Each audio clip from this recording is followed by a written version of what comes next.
Сәлем достар, баршаларыңызға. Бүгін сіздерге социальный отчисление возврат жасауды көрсететін боламын. Егерде сіздер төлемдеріңізді қате төлеп қойсаңыздар, артық төлеп қойсаңыздар, соны қайтаруға болады. Осылай егов порталы арқылы қайтаратын боламыз онлайн. егов порталына кіріп аласыздар, осылай одан кейін социальное обеспечение деген бөлімге барасыздар.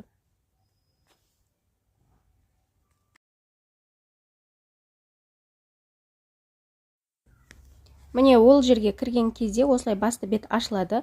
Показать все дегенді кіресіздер, показать все дейсіздер. Осы жерде возврат излишние уплаченных социальных отчислений деп тұрады. Осыған кіресіздер. Заказать услугу онлайн. Сіздерде осылай 4 қадам шығады. Бірінші қадамда сіздердің данныйларыңыз шығып тұрады. Осы жерге email деген жерге email почталарыңызды жазып аласыздар. Выбрать область и города деген жерге сіздер өздеріңіздің тіркелген аудандарыңызды жазасыздар. Одан кейін банк деген жерге қай банктан төлем жасадыңыздар, сол банкты таңдап аласыздар. Одан кейін ик банка деген жерге сіздердің төлеген банктен 12 сандық кезет деп басталатын, соны жазасыздар.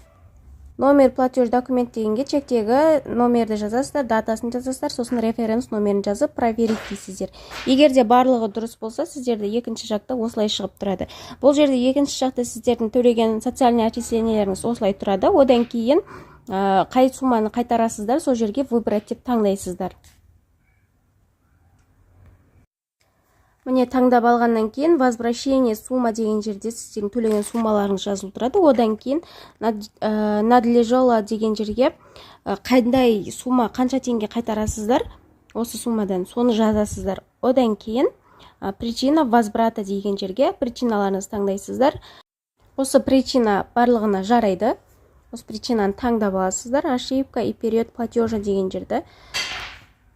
Одан кейін барып, сіздер енді 910 формадағы отчеттарыңызды таңдап аласыздар. Осы жерде 910 дегенді таңдайсыздар да, загрузить файл деп, осы жерге қоясыздар. Міне осыны таңдап аласыздар біреуін. Таңдап болғаннан кейін далияны басасыздар.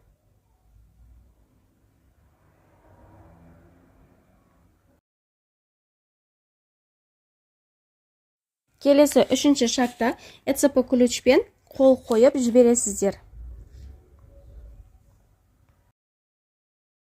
Бұл видео сіздерге пайдалы болды деп ойлаймын.